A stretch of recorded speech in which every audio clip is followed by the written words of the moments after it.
options to keep the Operation Shelter to Home at the convention center open. And this is really great and promising news for our community. And we love to hear it.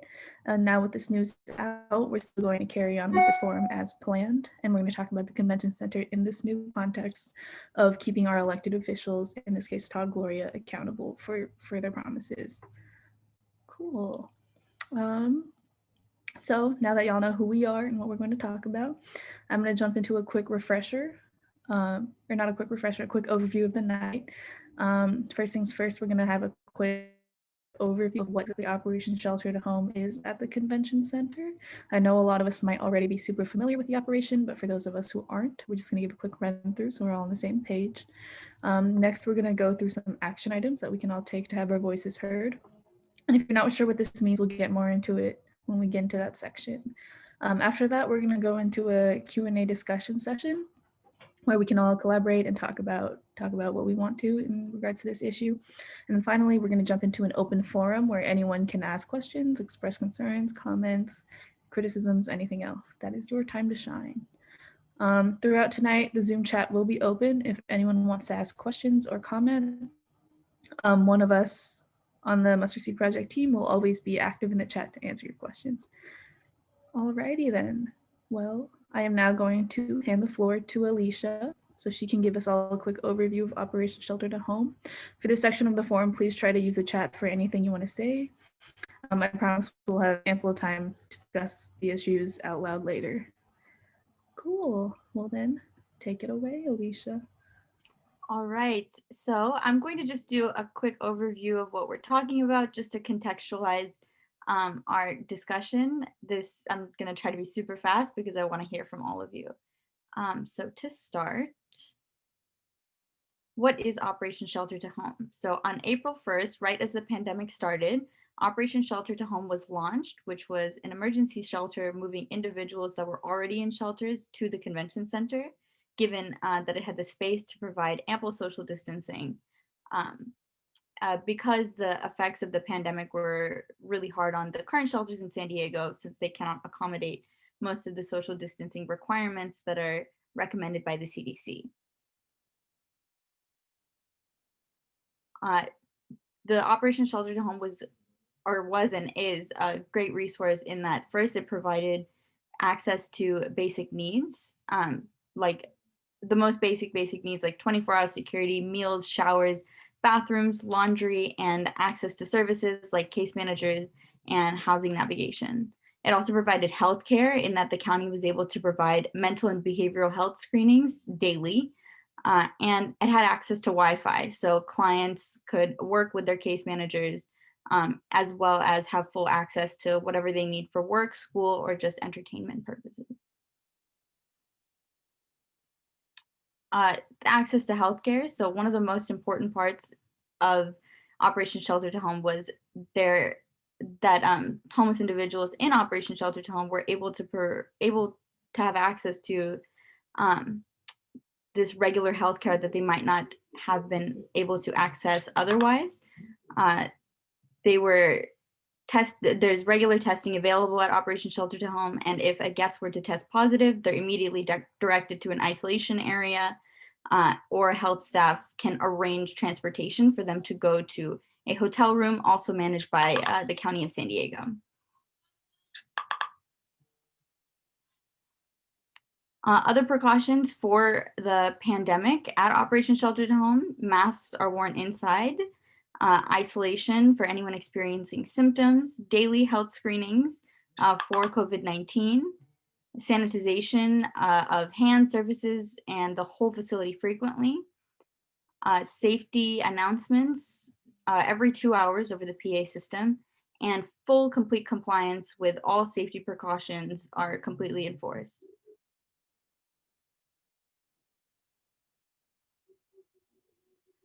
One of the important things to know about Operation Shelter to Home is that given that they were so compliant with all of the safety precautions necessary, at an extremely low rate of positive test results. The large space was able to accommodate the 5th largest homeless population in the country, in San Diego, as documented by the most recent point in time count. And out of the over 9,000 tests that were done, only 27 turned out positive.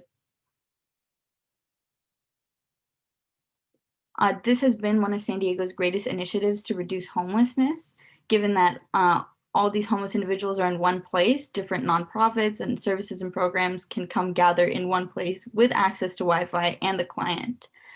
Over 700 individuals received housing vouchers and have opportunity to attain housing. 332 permanent supportive housing units were, as I'm sure many of us know, were purchased at the 2 different hotels. Now, as Mustard Seed Project, our concern with the Operation Sheltered Home closing mainly revolves around the following. First, that it makes no sense and it's unconscionable for us to close this emergency shelter during the winter, a global pandemic, and an unprecedented economic crisis as a result of that pandemic. Also, given that San Diego recently re-entered purple tier, which is the highest tier maximum spread of COVID-19, every day I'm hearing new news that we're breaking new records for how many new cases we have and how COVID is spreading in San Diego, and that this operation provides shelter to individuals experiencing homelessness and allows them to abide by safety protocols that are necessary to prevent the spread of COVID-19 among the homeless population. And additionally, closing the shelter or at the convention center, not that this was explicitly said, but to continue hosting events at the convention center should not be in the discussion anyway, given that we're in purple tier. No indoor operations are allowed anywhere in San Diego. Thus, the county should not have this in their head to even continue hosting events there. We should be using this space to protect those who are most vulnerable, and to continue the progress that we've already done for the homeless population here in San Diego and everything we've been able to provide in this short amount of time. Next, I'm going to hand it off to Martin to discuss action items, and then we'll move forward with the open discussion.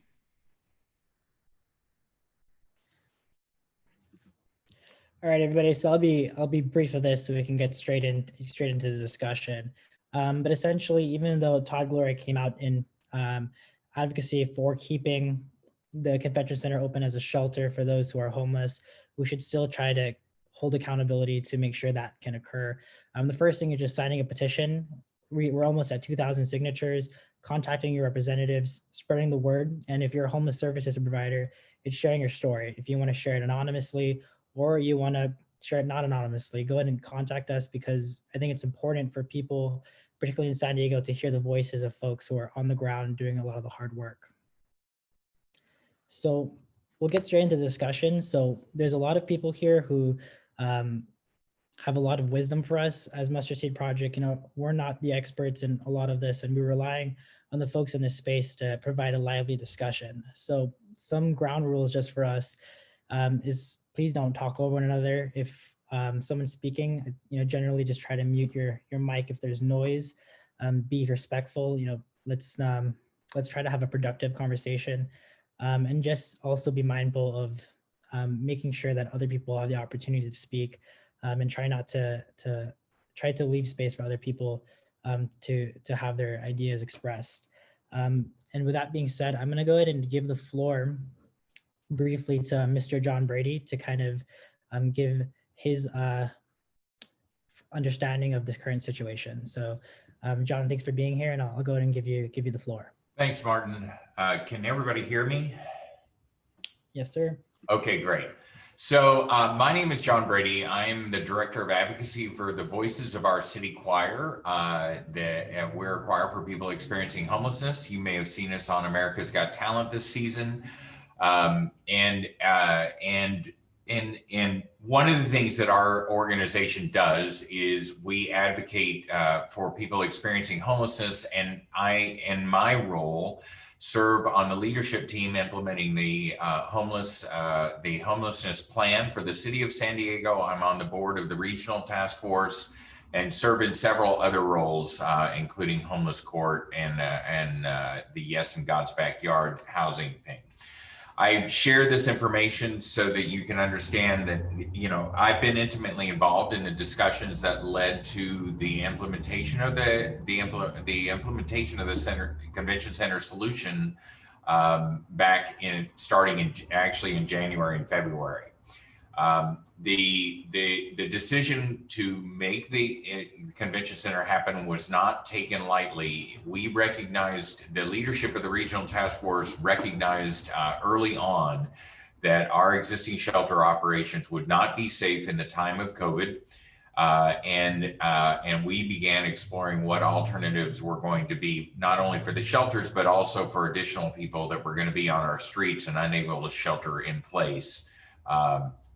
And ultimately, we overcame a number of barriers. Well, first off, I should tell you that the good news is our regional task force was the first continuum of care in the country to apply for FEMA funding and a crisis response system for our homeless population, and received approval for that, which allowed us to reimburse, ultimately be reimbursed, hopefully, for 75% of the cost of the convention center operation to date.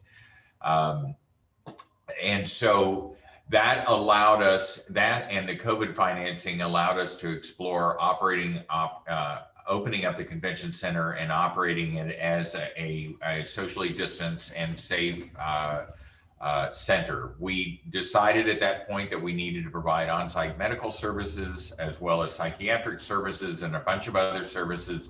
And it's important to note that in order for us to receive that FEMA designation, we had to operate that as if it was a crisis, a la opening up the former Qualcomm Stadium during the fires that engulfed San Diego a few years ago, and operating it as an emergency shelter. So there's an entire crisis response team that needs to be there to operate it as a crisis response shelter and qualified for that reimbursement. So that involves police, fire, paramedics, and a whole administrative staff to meet that requirement. As a result, you know, we have operated the safest shelter in the country, I believe, and it has received numerous accolades. It is also expensive. I'm not sure if everybody on here is aware, but it is a roughly $5 million a month operation, slightly over that at current rates, especially with all the crisis response overhead that we have in place. So when you divide that by the number of people served on average, which is about 1,000, you know, you're looking at $5,000 a month. And so the decision to continue this, the shelter is an expensive one. Unfortunately, or fortunately, and just to give you a last bit of history, we went through this process back in September, in case you're not aware. We originally funding was designated to end October 31st, which means so we decided at the end of February to implement the shelter, and it took 30 days to bring it up to speed and get it up and running to take our first clients. It also takes 30 days to shut down. So back in September, we were already moving into shutdown phase without having a discussion about whether or not to extend the funding beyond October 31st. And as a result, I don't know if you're aware, we reduced the numbers of people in the shelter in anticipation. We slowed the intakes at that point in time in anticipation, which is why by the end of September, we were down to like about 1,000 people.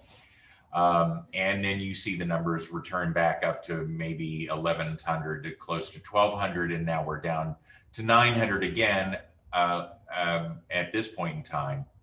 What we didn't learn from that lesson was that we needed to address this issue earlier. Legitimately, I firmly believe that the current administration of the city failed us by not having a discussion and a decision with the existing city council. I feel that they put Todd Gloria's administration and the homeless community and the service providers and all the operators at the shelter in a tenuous position, because we have already staged and ready to move the entire population either into housing or into back into the existing shelter operations and the expanded Golden Hall operations, which are ready to go right now for that transition. So once again, we have started the process of closure without having a discussion of whether or not. The good news is, that Todd Gloria did make the call to go public today. I was at the press conference yesterday. I was expecting, because it had been called, that there would be a decision announced about whether or not they were going to continue the Operation Shelter to Home, and that was conveniently sidestepped. And frankly, I'm very grateful that Gary Worth wrote and the UT took the bold step of calling it out for what it was, which was the reality was we were planning to close the event. By not making a decision by default, we were planning to close the convention center December 31st. So his article and headline were true.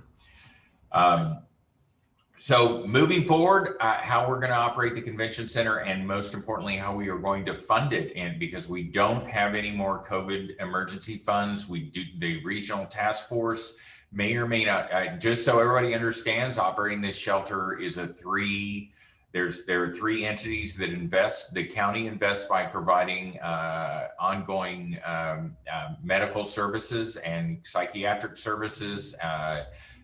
The city invests by paying for the cost of the shelter and the food, and the regional task force also invests money in doing that. I believe that the regional task force has some additional funding. I don't know. The city is effectively, everybody on this call should understand that the city is already effectively broke because of the revenue failures during COVID. And so we're, but the county, the good news is, and everybody, and when we get into our next conversation, Martin, the county is where the money is to make a difference for this. The county certainly will not have an issue ponying up to continue their share of the shelter operation, and may quite frankly be able to pony up more dollars now that there's been a change in leadership at the county supervisor level. So I will open it up to any questions about the tremendous amount of information that I just shared right now. Otherwise, we can, did that help you, Martin? Yes, sir. I appreciate you sharing all that information. It looks like we have some questions from our audience. Okay. Oh, and Shane raised their hand, so I'll go ahead and give them the floor to speak. So you can go ahead and do that, Shane. Oh, it was a question. Circling back on some of the specifics of the financing, because I've been looking at the FEMA funding for the COVID hotel rooms and whatnot. And I heard you say that the FEMA funding for the convention center was at 75%. Through the end of the year, yes. Right. So then it sounded like you were saying the city was paying for part of it. And I guess my question was, my understanding with the FEMA guidelines for spending that I had seen for the emergency rooms is that it specifically says that money is not allowed to be spent on on mental health and social workers, like your case managers. Right. And FEMA has I don't know if that's the case, but I believe that to be true. Let me. Right, and FEMA has a different definition when it talks about wraparound services. It specifies laundry, security, cleaning, like that's, and then they call case management and mental health services support services. So I guess my question was, when we're looking at the $5,000 a month per person that's in the shelter or in the convention center, when we're talking about the cost that's coming from the FEMA, like how much of that is actually for the FEMA, the housing that goes to the convention center, as opposed to the cost for the wraparound services? Because it sounded like you were putting those in there also. So that's a very good question, and I will try to answer that. First off, And I'm not sure that we may be discussing apples to apples here, because the hotel funding from FEMA is different from us operating the crisis response center operation that we are Right. operating. Those are, that I believe, are likely two different funding streams from FEMA. The second thing that I think I heard, which I need to clarify, is that FEMA has to reimburse us. So we have to lay out those funds. They have to come from somewhere, and then FEMA has to reimburse them. This is one of the questions that I think you should understand, and it sounds like you're asking the same question that I've been asking continuously, is what of those dollars is reimbursable? Because we spent federal COVID emergency relief funding for this issue on the convention center. Does that mean that we can get money back from FEMA, a different federal funding source, on those dollars or not? So what dollars qualify for reimbursement to the various organizations is up in the air, and the money that the RTFH spent cannot be reimbursed because they are not a government entity. So it's only the city money and possibly the county money that could be included in that number, 75% number of reimbursement. And so when we're looking at the $11 million for November and December, and I've seen the budget breakdown on that, and it talks about facilities and different things. It doesn't look like there's money allocated for the service providers, because they're the service providers that are already providing the services. They're just providing it in a different location. That is correct. Right. Yes. So the service providers are not part of the cost of the $5,000 per month. I guess is where I'm going. So, well, I guess you could say that the service provider's cost would be outlaid. So you're correct if you're trying to point out that the $5 million a month is not incremental in its entirety.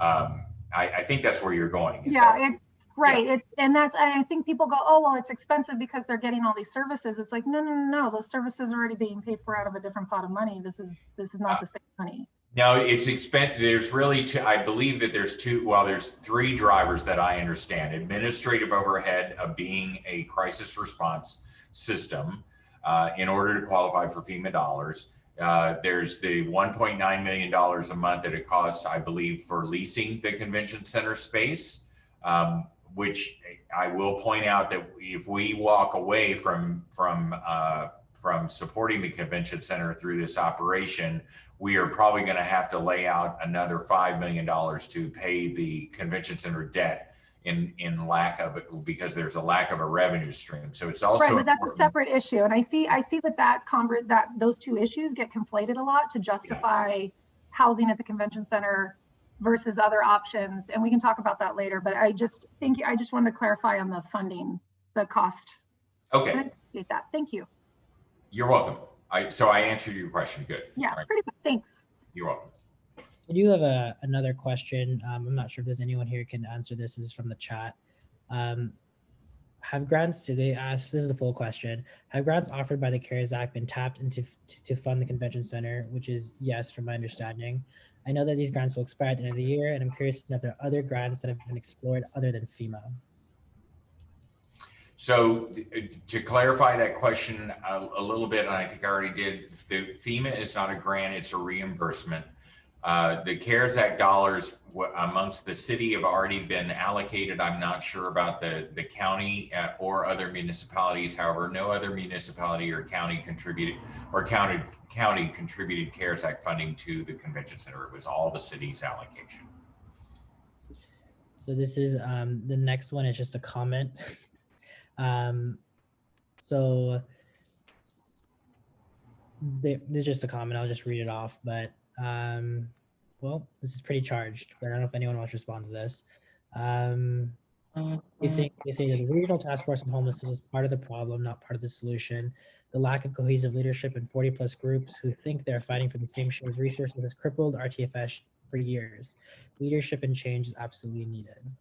So that's just that comment. So I can actually respond to that. I think that is a valid concern that you have raised. I'm not sure if everybody on the call is aware that we actually fundamentally restructured the leadership of the regional task force just last month.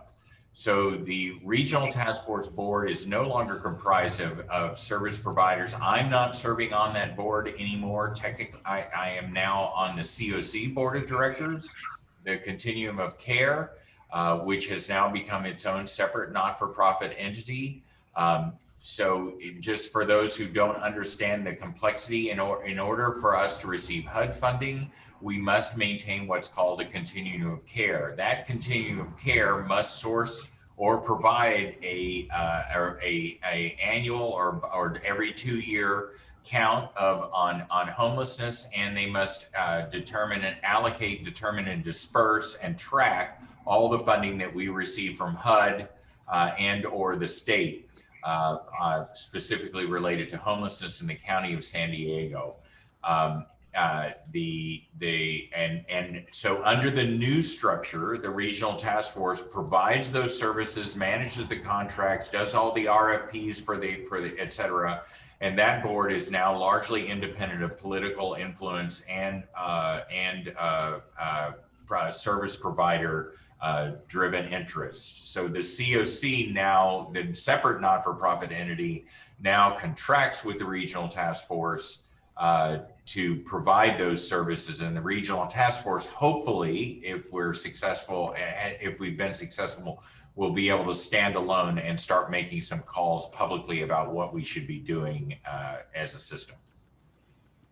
Understood. Thank you for that response. If possible, I'd like to kind of transition the conversation, and I wonder if there's any homeless service providers out there that are willing to speak on the efficacy of the convention center on the ground. Is there anyone that could speak to how that's been going?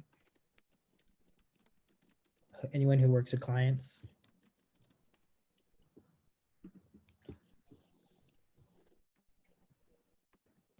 So Ms. Brodniks asked how many clients have received housing, how many will be offered housing from the hotel purchase. So I believe from what it says on paper, it's 328 received permanent supportive housing from the hotels. Does anyone know about how the long-term solution looks like to helping people there stay housed? Or what? Are you talking about the people that we've placed into housing? What we're gonna? The people who have placed in housing. I also invite everybody, if possible, this to make this discussion. If you have any questions or if you have any input, please do feel free to be part of the discussion. But yeah, so that's the question. It looks like it was sent to everyone, but how many clients have received housing? 328. So here's what. So the numbers in the paper are not as well defined as they could be, because successful placements coming out of the convention center have included things like family reunification or moved on to like a roommate situation. So we really, those numbers that were presented in that press conference, I'll just be blunt, were politically motivated and gathered together by the mayor's office and not necessarily did not really define what a successful housing placement was. So I hope that moving forward under new leadership, we will have much more clarity on what the true numbers of successes are and be able to look at that moving forward. John, do you think it's reliable that Todd will fight to keep the convention center open? I believe that Todd made a very bold statement today, and by doing so, he's put a stake in the ground, and so I think there's going to be the follow through will happen. The question is how. There's a couple of things that are problematic, and I just got off the phone with somebody at the Housing Commission before we got on this call. First off, it's how long. The second off is how are we going to continue to operate as a crisis response center, or can we shave down some of the administrative overhead? The third thing is, where does that money come from? And that's a big one. And all that, and then the last thing that has to be dealt with is if you think the cost per head is expensive now, imagine when we move an additional 350 people out of the convention center and into permanent supportive housing. Now we're down to under 600 people. And if we don't figure out a way to increase our intakes at the convention center, we're going to be, that's going to, you know, now we're looking at $10,000 a head to have somebody there. And that's a huge drain of, and so everybody understands, you know, at the peak of the convention center expansion, we were processing 50 people a day. And you have to realize that the natural attrition rate with about 1,000 people in there is roughly 20 people a day. Right now, our processing capacity is somewhere between 20 and 30 a day. And if we're still losing 15, that means it's going to take us, you do the math, 20, 30 days to replace the 350 people that are going to be moving out. I'm hoping that we will be able to begin to we stopped intakes as of yesterday, pretty much effectively, as far as I understand, at the convention center. And because I'm not able to refer people in anymore. So I'm hoping that we will, by pulling the trigger now and announcing this, that we'll be able to reopen intakes moving forward and hopefully overcome some of this gap. Understood. I have a question. Yes, ma'am. Okay. Hi, everyone. So I guess my question is, hi, John, how are you? Good. I didn't see who's speaking, so. So my question is let's say that it does stay open. And I'm seeing what you're saying is $5 million per month for overhead. And how would Todd find that money? You know, because that's a lot of money to try to find to keep the convention center open. I think Martin knows my stance on this. It's not that I don't want the convention center to stay open. I just think that if it does close, we do have other places for our vulnerable population to go to. But with that being said, for me, John, I'm hearing you talk about the transition of the people moving out. As a case manager, boots on the ground, how do case managers like myself, boots on the ground like myself, get that opportunity to be able to refer in versus rolling the dice and hopefully get our clients into the convention center? So you have a really great question. This has been because of the nature of how closely I work with the leadership, I've been able to refer people in directly. We never really created a good referral process into the convention center for, as far as I know, for people to you know, it was never easy. It was largely driven by the HOT team and their capacity and some of the outreach teams. So I wish I had a better answer for you, and I don't. But that is a fair question, and if you want me to, I put my telephone number and email address in, and if anybody wants to get an answer to that, let me know. And please send me an email, and I will follow up and get you an answer. How's that? Thank you. You're welcome. I'm seeing in here someone said the HOT team was limited to 10 people per day. So if the number, yeah, go, sorry. No, you go ahead, John, go ahead.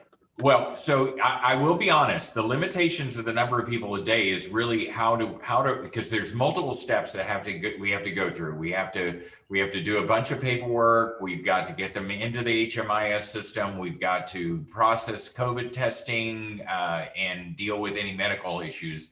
And it's not just the number of people, it's the types of people that are coming in every day. So if you have high needs individuals or special needs, or, you know, there's the types of people that are coming in also impact the system and how many, so that the number, so how to answer that question is a little unclear. There isn't like a limit. Maybe the HOT team has its own natural limit. I don't know. But you know, there's I'm not in the day-to-day operations, but there are a bunch of different factors that affect. And frankly, we're having issues with if somebody feels that they've been exposed to COVID or has a positive COVID test, that's affecting our staffing ability too. I have another question. Sure. So let's say that Todd finds the money and keeps the convention center open.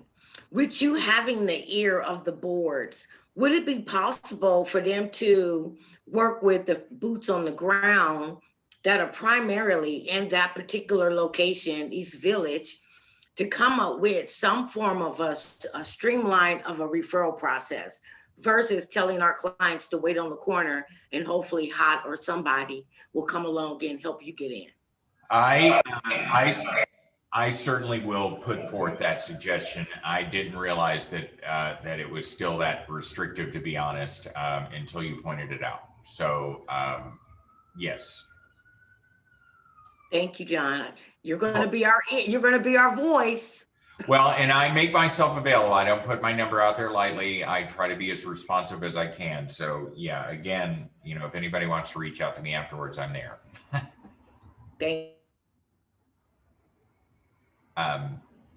And you can reach out to me right now, currently, if you know, once we start the intake process again, I'll happily do some referrals too. So, all right.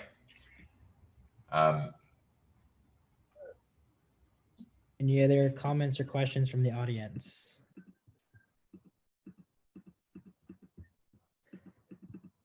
So I have a question. Fundamentally, what is different about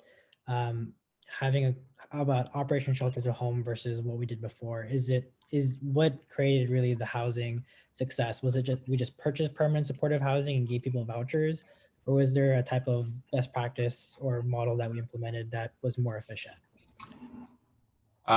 So in my first off, I think that everybody should be prepared to ask hard questions about how they're defining success of Operation Shelter to Home. Okay, I'm not saying it's not a success, but I think that the way the numbers are being presented doesn't really get into the detail of effectiveness. All right.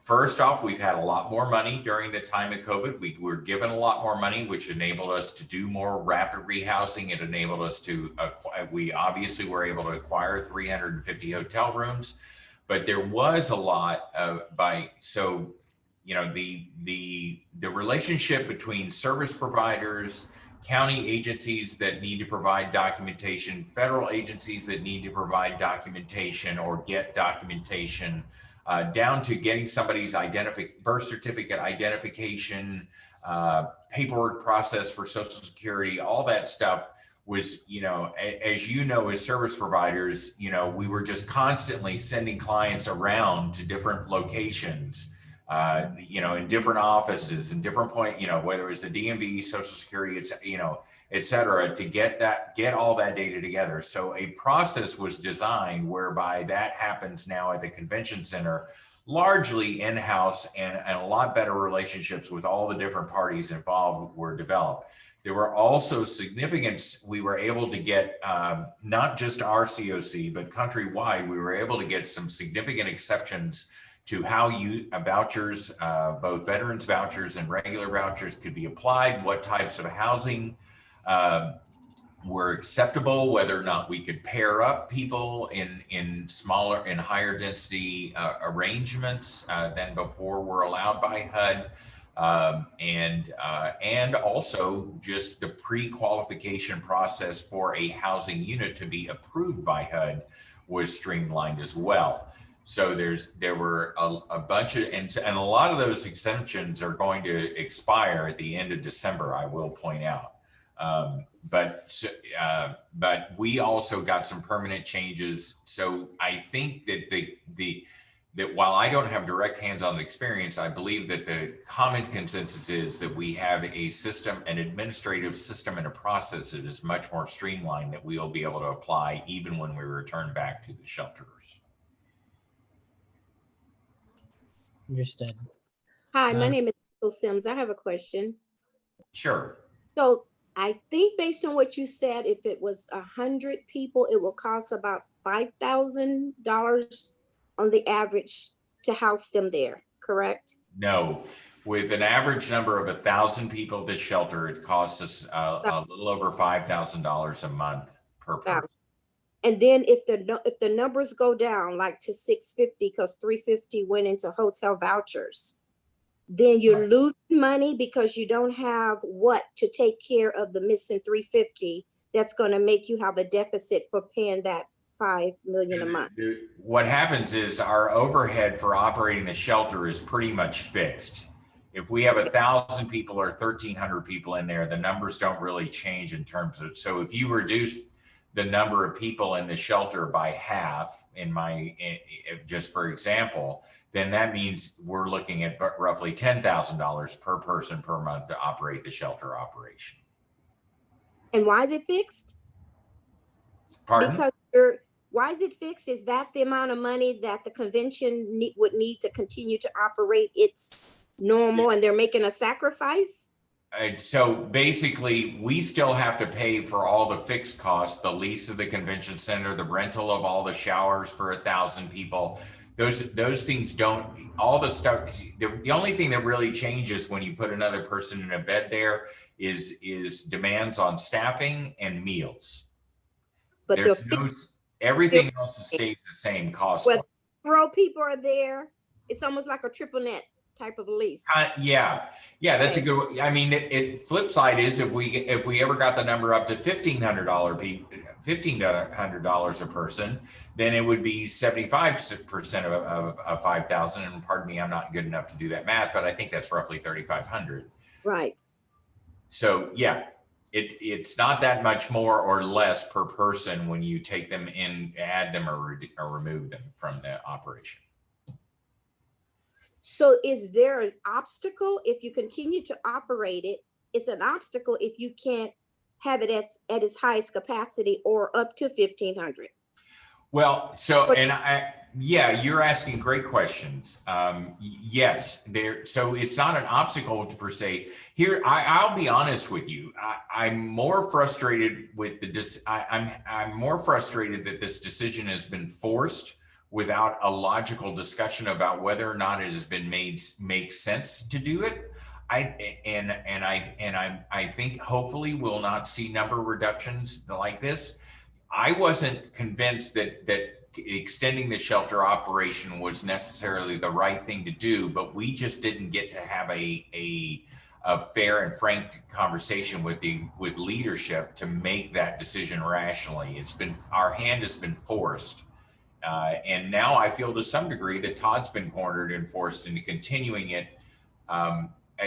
We just should have made this decision before. Does that make sense? Yeah, because to me, $5,000 to stay in a cot or however, it's a lot of money. It's a lot of money. Yeah, I mean, you have to recognize that it's $1,900 a month to have people in bunk beds in the tents every month anyway. Wow. Yeah. Wow. And that's because there's not in the system enough vouchers. There's not in the system enough housing accommodations. And there's also a lack of willingness for people to, except during the pandemic, to even come in off the street. Correct? Some don't want to be there. I mean, I think you're right on the first two counts. I think on the latter count, I think that people on the streets, people in the shelters, and I know there's other service providers, but my impression is that people are genuinely feel much more comfortable at the convention center than they have in any of our shelter operations, whether they were tents or fixed facilities in prior days. It's just a better situation overall. Even though it's a larger facility, it just seems like it's run a lot better. Okay. Thank you. You're welcome. Earlier, Shane raised their hand. Shane, did you have something that you wanted to comment on?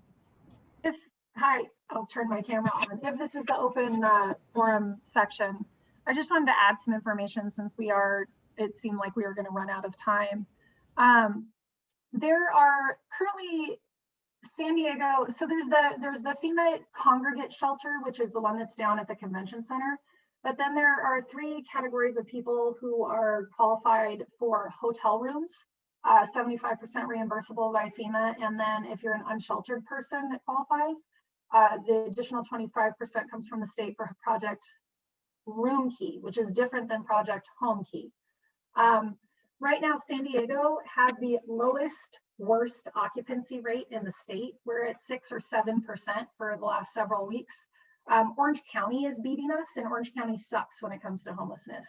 So these are the, there are 3 types of ways you can qualify for these rooms. And it's going to take your brain a minute to wrap around it, because we got taught how these rooms work incorrectly here in San Diego. So you can qualify for one of these rooms if you've tested positive for COVID, if you've been exposed to COVID and you need a place to quarantine, or if you're an unsheltered person that falls into a high risk category of your high risk of being hospitalized if you catch it and clogging up the healthcare system. And you qualify for the high risk unsheltered if you're 60 years or older, or you have specific list of health issues like lung disease, which includes asthma, cardiovascular disease, diabetes, things like that. So basically, once the convention center, and I'll just there's a whole group of us who've been doing stuff for months now. Check out hotel vouchers for all. They're not happening right now, but I like John. I'm giving him hard questions, and I like John, and John has to also do John's job. So I'm a school teacher. I can say whatever I want. So basically, these hotel rooms have been sitting empty. There were 222 of them that we were told was the limit, and they were given over to the Regional Task Force of the Homeless, and that was for the unsheltered, high-risk people. People's experience there was like jail. It was not, it wasn't really well done. The FEMA guidelines suggest you do not put the unsheltered people at the same location as the people who are quarantining, but San Diego did that. We put them all in one place down in Mission Valley. I know somebody who was there. I know several people who were there, and it was, to call it a shit show is being nice. And that, you can give it a pass when it's like back in April, but here we are 8 months later, we're at 6-7% occupancy. And basically, I'm friends with Tasha Williamson and Lotsy Gant. They ran hotel vouchers for all over the summer. I did a little food support for them. I started Teachers for Housing First a couple weeks ago, because I'm like, how is it we're still sucking at this long into it? What's going on? And we started circling, talking with all of the elected city council members and the county board of supervisors. So it's on everybody's radar now. But I put some stuff in the chat. The city and county are basically getting sued because the shelter that's run in the convention center, there's discrimination.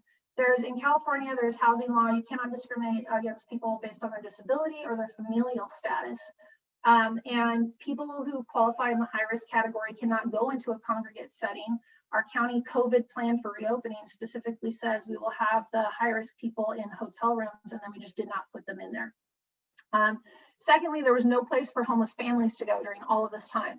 So if you were if you had children, you couldn't go into the convention center, and there was nothing open for you. So we literally just had, and we still have, children sleeping outside in San Diego, and there's nowhere for them to go. Even if they qualify for one of these FEMA funded rooms, like the kid has asthma, somebody has diabetes, they should have one of these hotel rooms, and they currently do not. The third thing, it's been a long day, kind of just slipped my mind. Anyway, so there's the loss. And the third thing is Black people are disproportionately represented in the homeless population in San Diego. And so when we do not house people and it disproportionately impacts one racial group over another, whether it's intended to be racist or not, it is. The definition of racism is when one racial group is disproportionately negatively impacted over other racial groups. So the lawsuit that I put in the chat talks about how the homeless shelter situation in San Diego has been racist. It's been discrimination on race, disability, and familial status. And then the second thing I put in there is we started talking about this in the Democratic Party. If you're a Democrat, also I recommend you just register, because then you get to show up for meetings and have some fun. But we passed a resolution back in August that said, here's what's happening. And we're calling on the county to actually follow its own COVID plan, which includes putting unsheltered people in high risk category into the hotel rooms. A lot of the pushback has come where over and over again, you get this talking point of, it's not fair to put people in a room without wraparound services. So what we've been doing is pointing out, so you're saying it's fair to leave them on the street without wraparound services? Because that's actually what's happening right now. There's this myth in San Diego that we've had housing first. San Diego's never had housing first. We have shelter first, and then you get to go through this service provider, and then you have to check this box, and then you have to talk to these people, and then maybe we have housing like fifth or sixth, maybe. But everyone says, oh, we've had housing first, and it just doesn't work here in San Diego. People don't want it, and it's bullshit. And I just want to make sure we're all on the same page on that. John does a lot of good work. John does a lot of good work. There's an issue in San Diego, and this isn't specific to John. I was just like, I was focusing in on a nonprofit person. I don't take it. I agree with a lot of what you said. So yeah, I see you nodding. I'm just kind of scoping back a little bit. There's an issue with the nonprofit industrial complex in San Diego where we have like the nonprofits get the money from the politicians and the politicians get to show up for their photo op and it looks like everything's going great. And I had friends who were living in the Alpha tent when it got flooded last winter or the winter before. I've had friends like, I have homeless friends because of my activism work, and I regularly have unsheltered people move into my house. So yes, I do know what I'm talking about. There's a lot of stories that it's like this hostage situation where you, while you're in these programs, if you say anything bad about them, they will kick you out. And they will tell you that.